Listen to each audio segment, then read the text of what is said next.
Welcome back here to the Jordy Culotta Show, driven and powered by Go Chevrolet every single day here, GEAUX, Chevrolet.com. Every Wednesday, we catch up with our guy in between jobs right now, but still the expert on recruiting, Shea Dixon. You can drop the hashtag Ask Shea, and we will answer your recruiting questions. And there's already a couple of them starting to mount up inside of the chat. So if you've got a recruiting question, get inside of the chat. Hashtag Ask Shea, and we will get it going. Yo, buddy, how are you? Doing well. I was driving here today, and I remembered it was just a week ago where I thought for sure that my car was like we were in 6 foot deep of water, just running around at 9 a.m. So beautiful weather this morning. The rain, hopefully it's let up, man. The sunshine was out yesterday all day. It rained a little bit, but it had not been the Armageddon type showers that we have seen.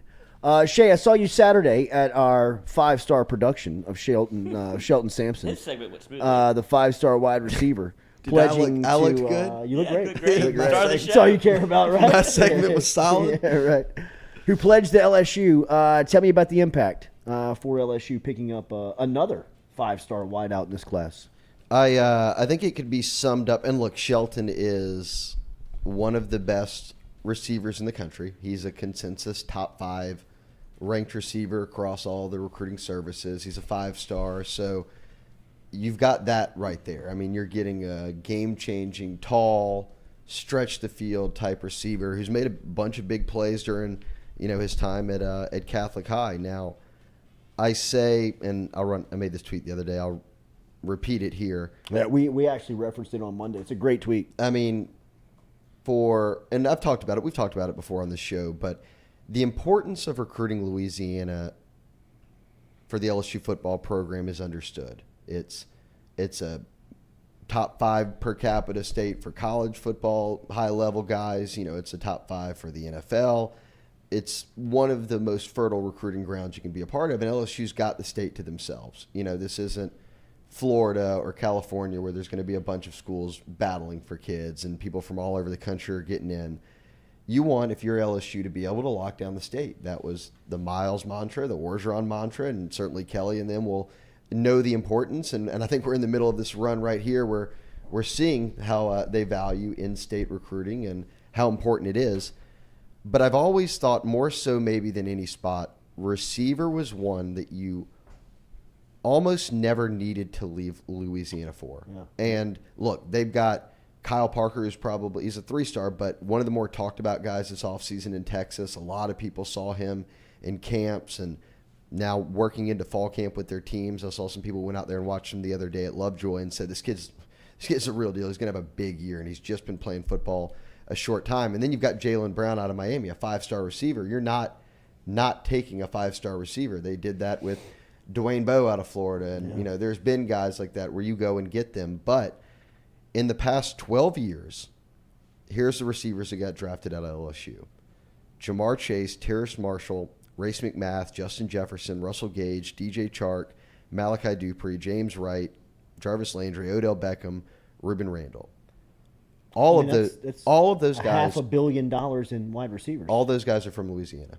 Those were the only guys you got drafted in 12 years, and every one of them was from Louisiana. You'd have to go back, 13 years probably until Brandon LaFell, got drafted coming here. And that was out of Houston, which is an area that LSU considers kind of an extension of our backyard, right? So I think that right there, there's just so much talent here. And in a year when you've already said, okay, we're transitioning. We're coming off back-to-back 500 regular seasons. There's a whole new coaching staff. Arch was never coming. Eli was never coming. Tackett was never coming. Jay Nosberry, everyone always kind of got the inclination after his brother went to Auburn that he'll probably leave the state. When you look at the rest of the top 10 in the state, you've got to get them. And I said then, when all of that was happening, circle Shelton Sampson, go and get him, because he's a guy that's being recruited by everyone.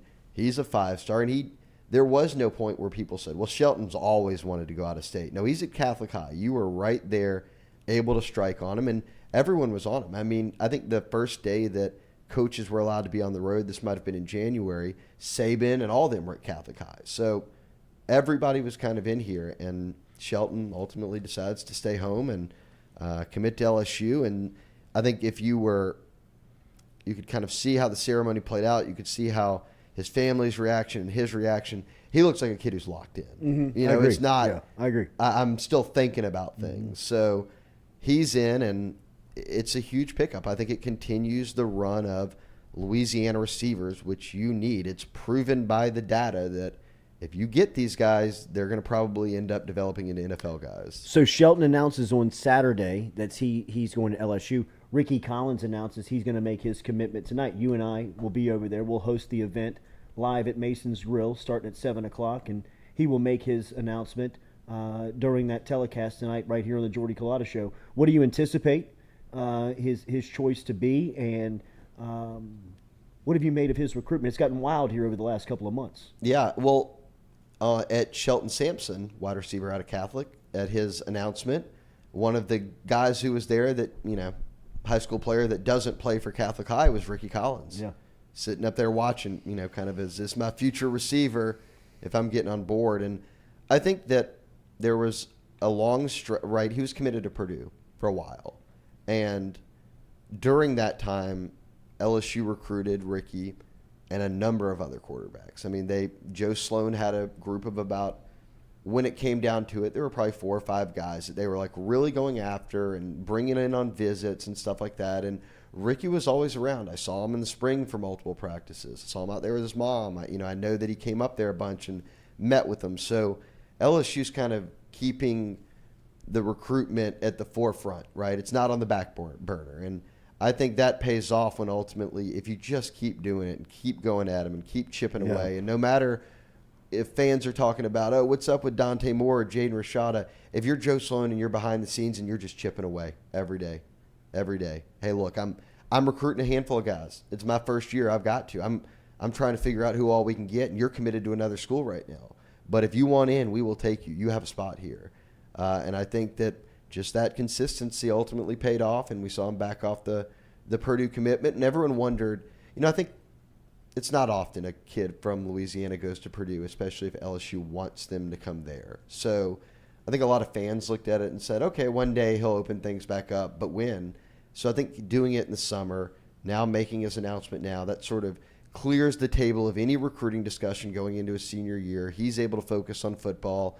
LSU, if they can get him, is able to focus on other positions or not having to think about quarterbacks anymore.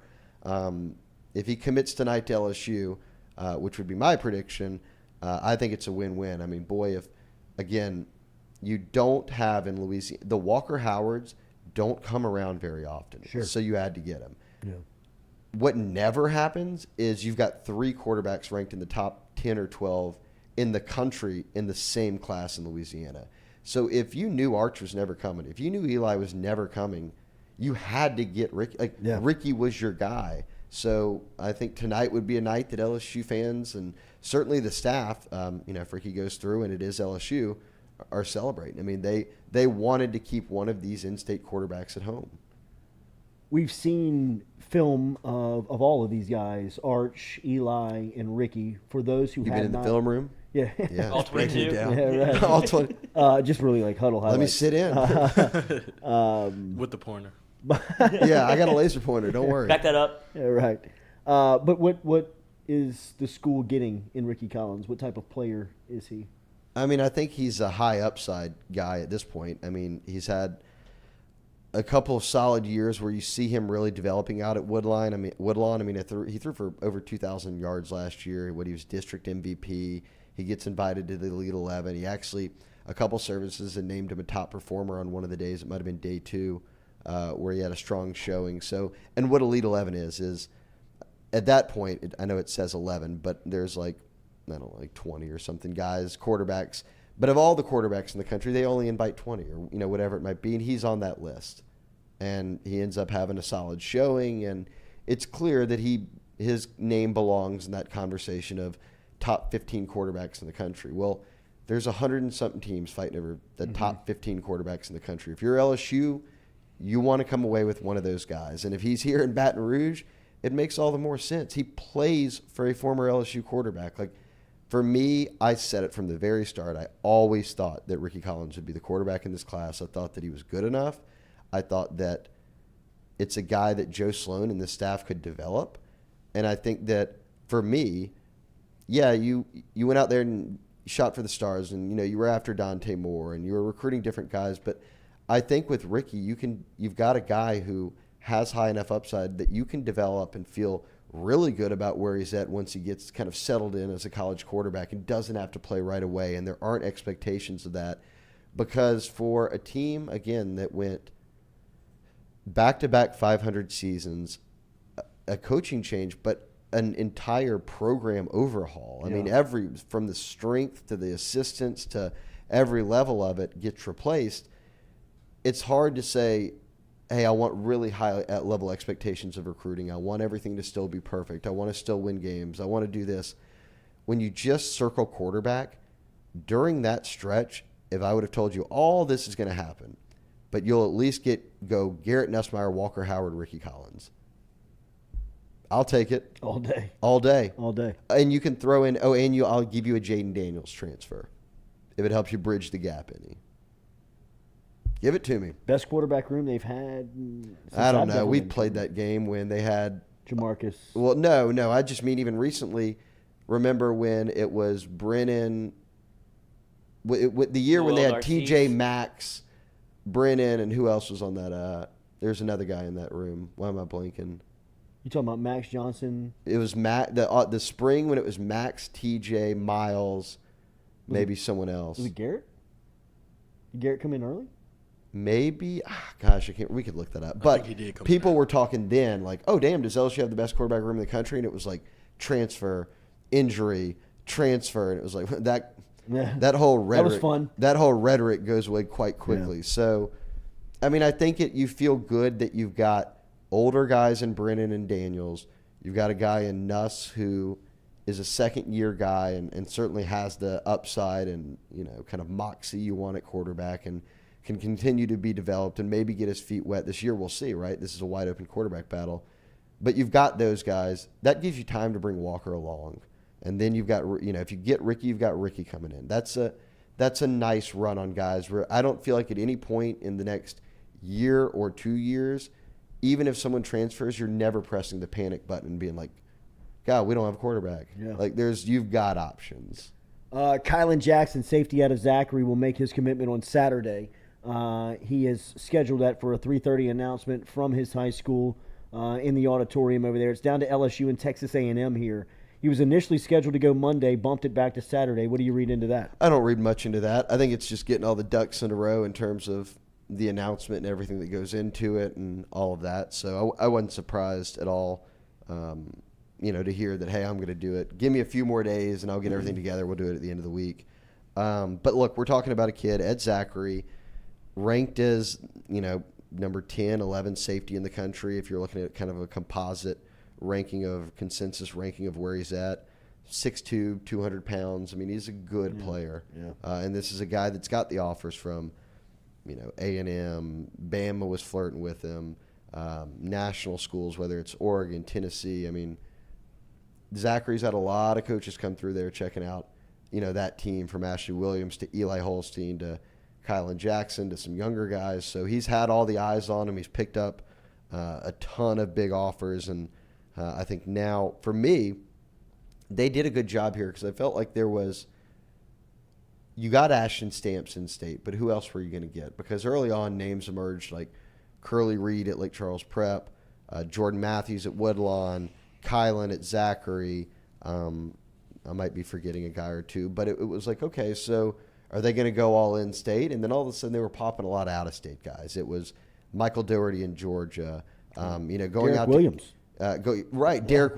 That's who I'm forgetting. Yeah. Derek Williams, the highest-ranked guy of that group. Okay, so you looked at it and thought, at least at safety, they look like they're about to maybe go after these Baton Rouge guys. And I think when they got into all the evals and you get into where everybody stands and you get into kind of what your chances are, I mean, they really went heavy out of state. Ryan Yates in Texas and Michael Doherty in Georgia were two guys that they instantly picked up. And since then, they've been adding more and more DBs to the room. So there came a point, again, Rummel's Ashton Stamps got his offer at camp and committed. I think he's a pretty versatile DB who could play a lot of corner, but maybe if you need him, he could play some safety or nickel for you, whatever it might be. There's times where he's probably the best player on the field for Rummel, so and that's a high standard to hold. But who else? Who else in Louisiana were you going to get at DB? Especially if Derek Williams, who I think is like the real deal. Like this kid's like the number 2 or 3 safety in the country, and he goes to Texas just days after Arch does, out of Westgate, like New Iberia. This is Kayshawn's backyard. This is, back in the day, Corey Raymond's stomping grounds. And, at the end of last year, the tight end went to Bama out of Westgate. Now Derek Williams is going to Texas. Yeah. So, an area that had never been anything but LSU suddenly, has a couple of guys going elsewhere. And we'll see what happens with Derek Williams. LSU is not slowing down recruiting there. But my point was, who else are you going to really end up getting any of these Louisiana kids? And I think that Kylan kind of got circled as the guy of, let's go, let's press, let's get this done. And there was a point where a lot of people thought he'd probably end up at A&M or would end up out of state. And I think LSU behind the scenes just kept chipping away and working him. And now we're in a spot here where they're set up, 3 or 4 days out from potentially getting some more good news in the defensive backfield. And look, I'll tell you, I was just running the numbers here. I think LSU's like, I don't know if it's you're looking at 24/7 or on 3 or wherever it might be. Rivals, they're like at 8, 7 or 8. Yeah. You get Ricky and Kylan, you've jumped to 5. That 4, 5, let's say 5, 6 range. Knocking on the door of a top 5 class, which you're up there with Notre Dame, Bama, Georgia, Ohio State, LSU. You're all of a sudden back in that core group of teams, and Notre Dame's obviously on a hot streak, but there'll be the Clemsons and who that are always at the top, and no matter what, because they've got real program consistency. Yeah. If you're putting yourself in that mix without any real program consistency over the past couple of years, since 2019, that's a great thing. So obviously we're a long way from signing day, but these 2 kids would put them up at, let's see, if you're basing it off 24/7, it's 274, the number 6 class, if you add those 2 guys. But I'll tell you this. You throw in Lance Hurd out of Neville, who's kind of then becomes, if these 2 guys come off the board, if Jordan Matthews comes off the board next week, you're getting down to only a handful of players that LSU's kind of offered or been in the mix for, been rumored for, or currently pressing, however you want to put it.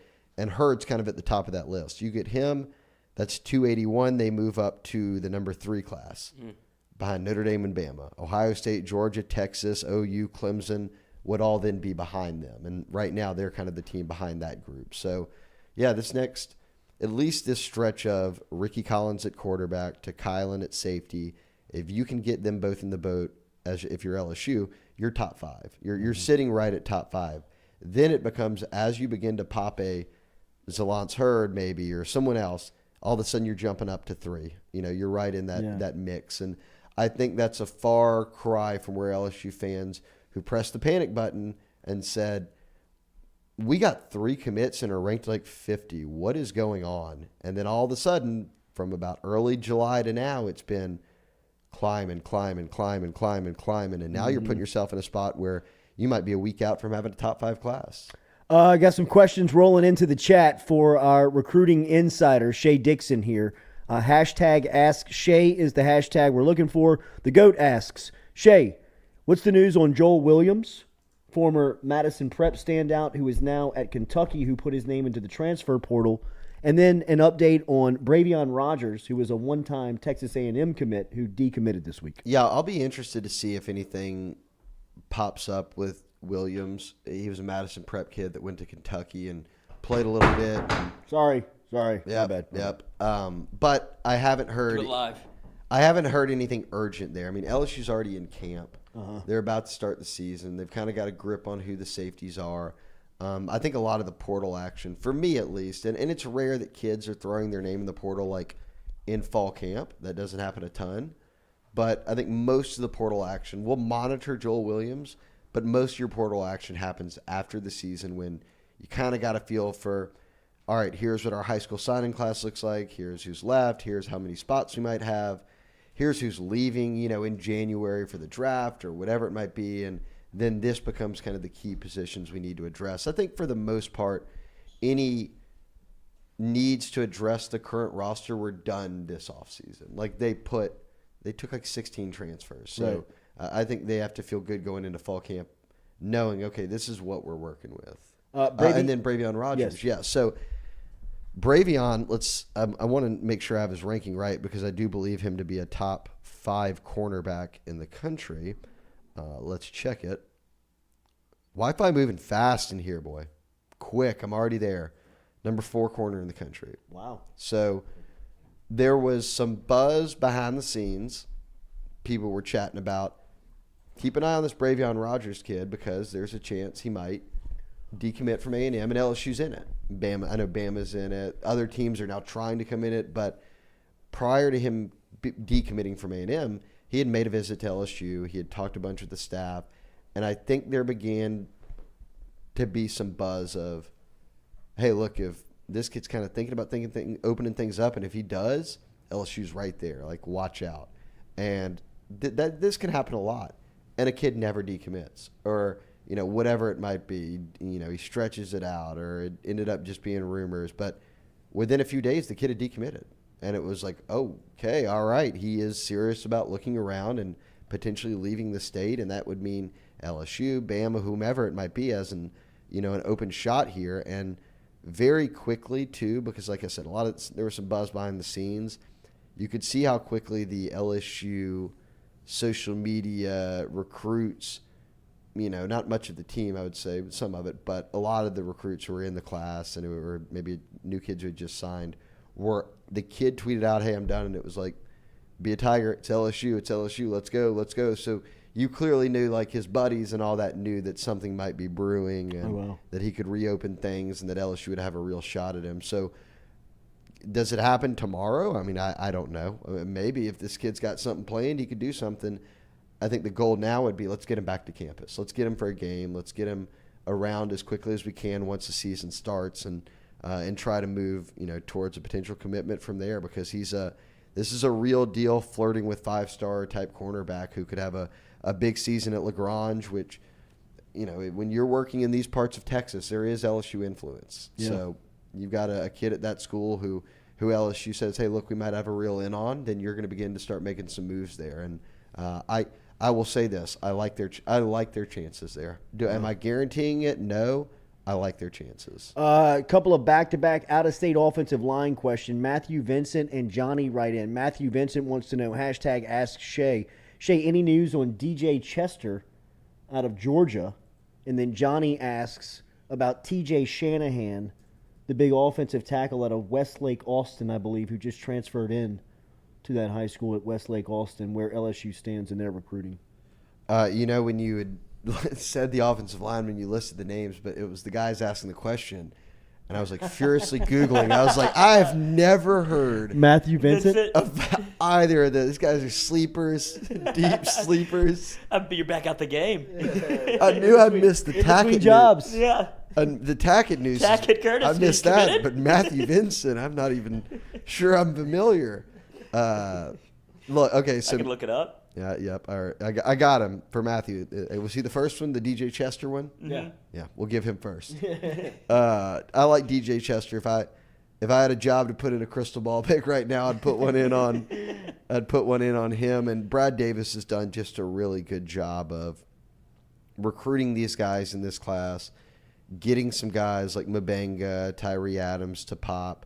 Zalance Hurd out of Neville has been around a ton. He's kind of almost a must get. If he lives up to his billing, he's ranked in that Lael Collins type of range. Like, you can't let those guys lead the state. Like, he's got to be someone you're really prioritizing, and we'll see what type of player he becomes. But yeah. I would say he's one that they are very obviously going after. That puts you at 3, I think. And you always want to take 4 or 5 O-linemen. That's kind of the same with D-line. You always take a handful no matter what. And I think DJ Chester kind of got circled as another guy that they really liked a lot, that 6'5", 300, kind of college-ready size, ranked pretty highly by the recruiting services. I think 24/7 has him as high as the number 6 offensive tackle in the country. So I mean, we're talking about a really high-level guy that got offered by everybody and seems to vibe with what LSU's been pitching. Now, he's saying he's not going to announce anything until his All-American game, which would be in January. So many kids have said that before and just done it earlier because you're kind of like, look, I'm ready to get it out of the way or whatever it might be. But there would be no doubt to me right now that I would put LSU as the team to beat.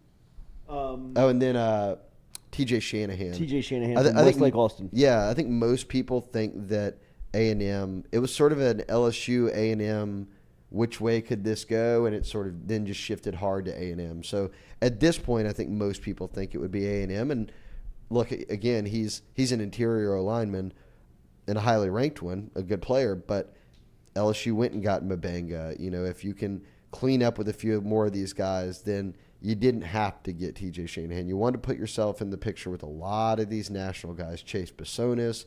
I mean, there's been a lot of them, but you want to buy about now, entering their senior seasons, have a feel of, okay, I know, for better or worse, I know that Shanahan's probably going to A&M. I know that I feel good about DJ Chester. I know that we are going to recruit Zaylan's Hurd hard.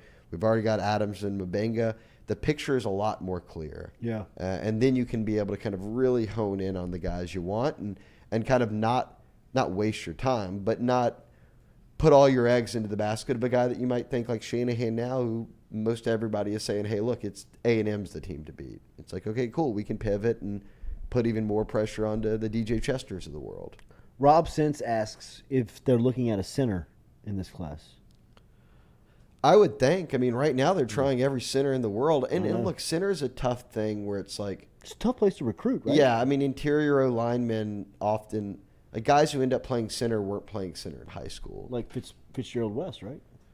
Right. He wasn't even playing O-line. He was playing D-line in high school. You know, Charles Turner was playing right tackle in high school. I mean, who else did they? Dellinger was playing left tackle in high school. Yeah. So, Marlon Martinez.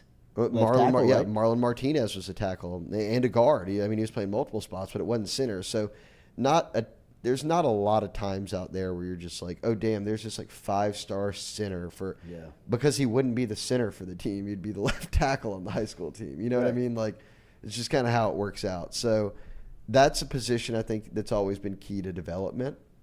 Like, Will Clapp played some center, right? Like, we've seen a lot of guys play center over time who were not destined for that spot from the start. Elliot Porter, Lloyd Cushenberry. I mean, these were not guys that you said, oh, they're going to be centers, no doubt, in college. They just came in and it's really fit. There's an open spot. You like me? I'm going to be there. I'm going to start. I'll learn it. And we heard Brad Davis this offseason. He said, I don't have any centers, but I bet I will when fall camp rolls on because I'm about to have 8 dudes snapping in here every day. So you got to just kind of figure it out. I don't think you would say they go after a true center. They may go after a kid who's playing center. I don't know. Yeah. But you could certainly get to a point where they take a guy and they're like, he's going to be at this center. Just a versatile player. Yeah, he's a versatile guy. We could play him at center. Lyle Bellany. This is a name that's popped up a couple of times over the last couple of weeks. Hashtag Ask Shea. Shea, what's the status on Kai Preen? Preen? Yeah, he's over at St. James now. And that would be the other in-state receiver after Shelton that I would say the attention has shifted to now fully onto Kai Preen. They were already recruiting him heavily, but now it's like, all right, you've got 2 out-of-state guys, including a really big guy in Jalen Brown, a guy you like a lot, upside-wise, at Kyle Parker. You've got the biggest commitment in the state at receiver in Shelton Sampson. The next, you don't need to go out-of-state again right now. Go back to my formula that not my formula. Don't overthink it. It's the Les and O tried and true formula here. Just take the in-state guys. Kai Preen is one of the best athletes in the country. He could play on either side of the ball for you. But I think that they've identified him and said, hey, look, we like you at receiver. And if you can get him into the boat at some point, there had been some thoughts that maybe he would shut it down before his senior year. We're seeing that happen with a lot of guys right now. There comes a point where if you know where you're going to go, you kind of don't want to deal with all the stuff anymore. You just want to commit and then focus on high school and focus on your team and all that. So we'll see if that happens for Preen, but I would put – is this going to be my new thing? Like, if I had a job, put in a crystal ball, I would put one in on LSU for We should Preen. make up something here on the Jordy Culotta Show. I mean, you're our recruiting expert. We should call it like a lotto ticket. Yeah. Well, I usually do the shades. Is my How many leaves? the shade the sunglass emoji is usually my it's, Yeah, it's that's a right. done it's a That's done right. deal That's thing. Right. That's right. So I'll just bring the sunglasses when I put them on. Yeah. Peek down the nose. Big news. Top on my board, the guy that I want the most, He's been in the film room, so he's Yeah, trust me, he studying. knows what he's saying. Nicholas Harbor. Well, sure, absolutely. I mean, this My man went for the supermodel. He's, you know who I would. 6'5", 230, runs a 10-300. Carved out of granite. I mean, freak football player, but LSU looks like they're the trending team for Harbor. He's out of Washington, D.C., right? Yeah, he was the kid that ran the Insane Times and is insanely built, Adonis level pass rusher where it feels like the Myles Garrett type, right? Where it's like, can't miss. Like, put him up there as a 5-star top 10 player, and there ain't no chance he's busting out. And everybody wants him. But he's coming in for an LSU game in the fall, so you've got him locked in on an official visit. I think Jamar Cain's done a good job there, very good job there, to keep them at least in this mix. And Cain went on a run already. They've locked in some really good out-of-state D linemen. Like, I think he did a bang-up job, the staff as a whole. Obviously, everyone's putting an effort. But of who they came away with so far on the D-line, now you can afford to shoot for the stars. You can go after the Nicholas Harbors of the world. And I think he's just really viewed as kind of the complete total package of what a 5-star D lineman, college player would he's like look Javon like. Curse. He's got, jumping out the gym in basketball, 3.8 GPA, hardest worker in the classroom on the team. His dad works at NASA. His mom works as a pharmacist. His sister went to Penn State.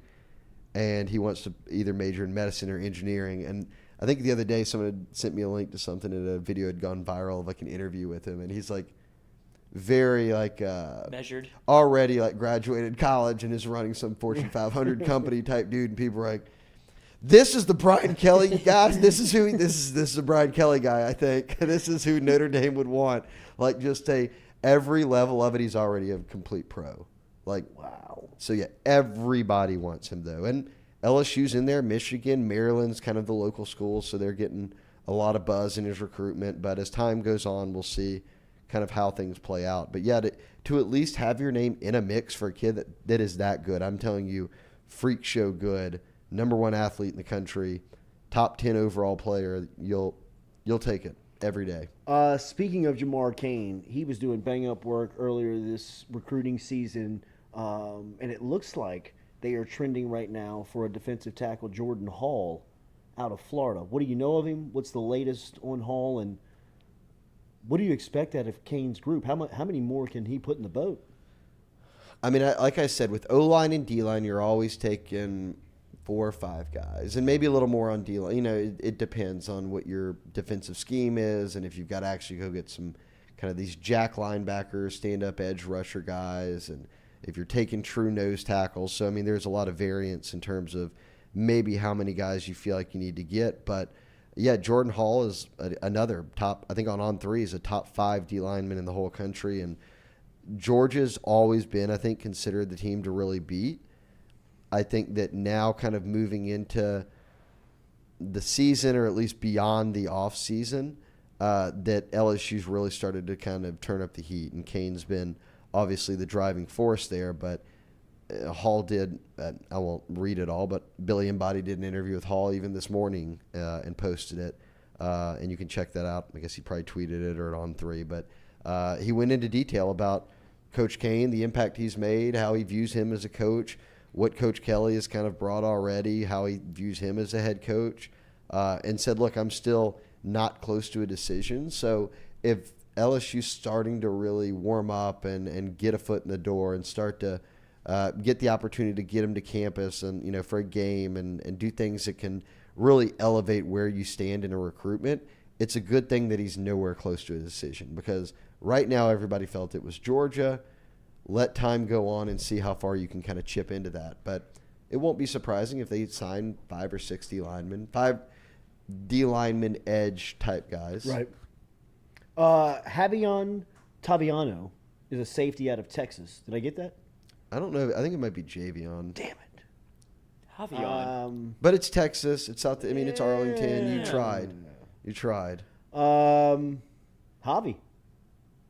Been a long time since Baton Rouge has had a Javi. Safety, big time safety, out of Texas. Says he's leaning to go out of state, but at one time I think was trending towards A&M. Yeah. Texas and A&M were considered the teams that everyone thought would kind of battle for him. Like you said, he's coming out of Arlington. He's in this class. He's a top 5 safety. But recently, I'd say over the past month, there's started to be some real buzz about, like, okay, is LSU's really in this? He's communicating a lot with the current commits and targets. You know, on social media, he's doing interviews where he is always very,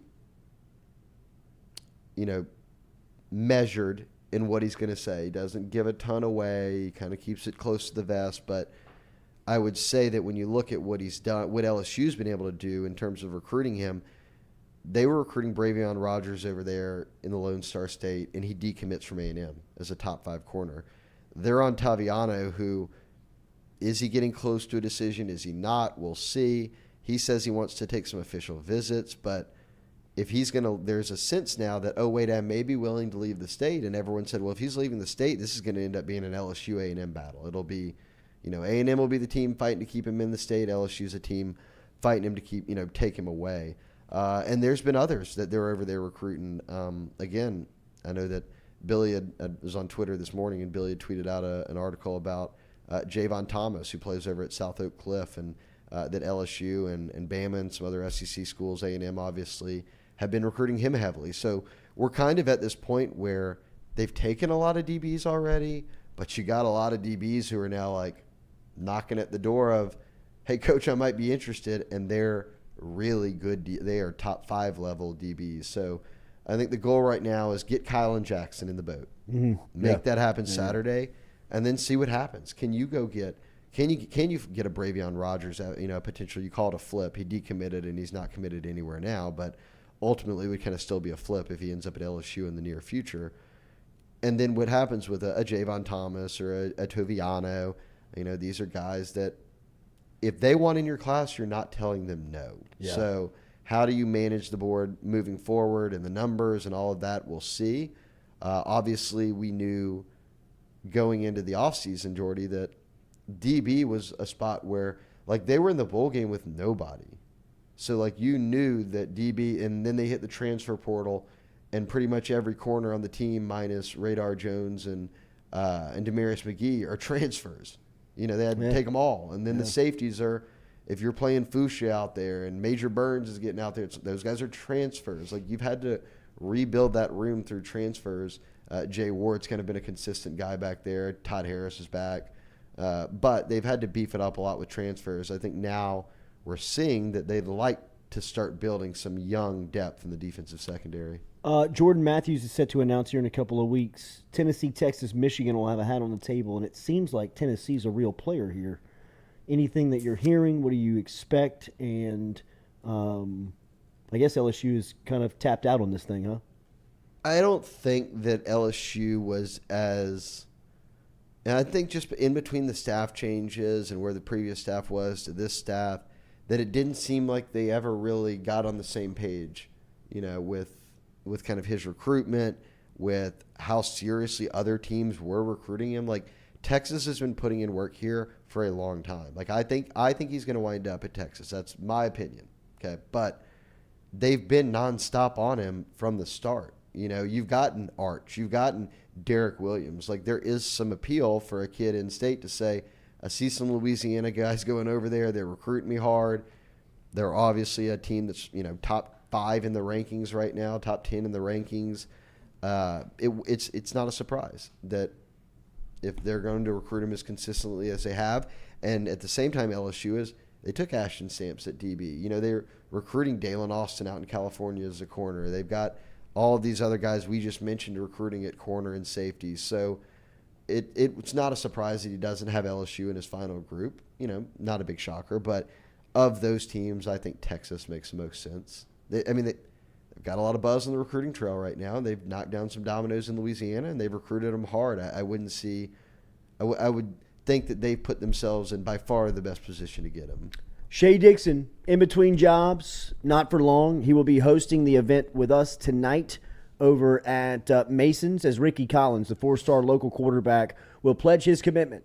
Where will he go? We will find out tonight with Shea and I over at Mason's. You can watch that right here live on the Jordy Culotta Show YouTube channel. Mason's Grill is located on Old Jefferson Highway. Program will start about 7 o'clock. We invite you over. Great place to catch a game, eat a burger, grab a beer. If you want to come by over at Mason's Grill on Old Jefferson and check out the show. If not, make sure you're watching and have it notified for 7 o'clock tonight here on the Jordy Culotta Show that we will have that announcement live on Ricky Collins, the Woodlawn signal caller, on where he goes. Good work as always, Shea. Thank you. I want to throw one thing in here. I'd written down some notes, and this was kind of the one thing we didn't touch on. I think you've got to give some real kudos to Joe Sloan right now, because not only is he the quarterback recruiter, but he's the Baton Rouge area recruit. He's on Baton Rouge. And from Caleb Jackson to Shelton to now Ricky to Kylan coming up, you're about to put yourself potentially on a run of you just locked up 4 of the best kids in the city. And I know Jaden Osbury went to Notre Dame, and I don't think anybody thought that he wasn't going to leave the state. And the last time I saw Sloan, he said that the Derek Williams recruit's not over. I don't think any recruitment's over for any of these kids. Now Arch or Eli or that, but yeah. Derek Williams for sure. I think they're still recruiting, but I think Baton Rouge wise, they're on a run here. I mean, from like I said, Caleb Jackson through to Ricky and Kylan and getting Shelton. Those are some big names. So for me, I loved when they brought him on the staff because he's been at Tech for a decade. Yeah. He knows the state. He recruits he's like these a Louisiana kids. guy. You throw him in the same conversations as the Franks and the Brads and the Hanktons because he's been in the state the past 10 years nonstop doing it. So he knows everyone just like they do. It's a bit different. They're natives. They went here, all that. They're true Louisiana guys, but he's an adopted one in a sense. I mean, if you've been here that long, and for them to put him on Baton Rouge, I thought was smart. And you look, Brad Davis got connects in Baton Rouge. You've got connects in Baton Rouge, but I think they've done a good job as a staff in their areas. Locking up different guys in different parts of the state, putting themselves in a good position. But Baton Rouge is one you always want to own, and I think they're just kind of inching closer to that happening, and some kudos would go to him because this would be a week where he gets his quarterback and he also gets a number of Baton Rouge dominoes to fall, and that's what you're asking. If you say, hey, look, you're my quarterback's coach, but I also want you to be in charge of recruiting the quarterbacks and be, help oversee Baton Rouge, this is about as good of a run and outcome as you could ask for. Ricky Collins about to get sloaned. We'll find out tonight. Is that a thing? Yeah, that's what they say up in Get Louisiana Tech. They would ask kids how'd you end up here? And they'd be like, I don't know. It's Joe Sloan. They would tell them, you got sloaned. It was kind of like the saying up in Ruston. Thing, like E and Entourage, he got sloaned. Yeah, sloaned. 5-star. 5-star. Yeah. Get off the jet. Not Joe. Yeah, well, hey, love is love. He's working his way up. Yeah, let him in.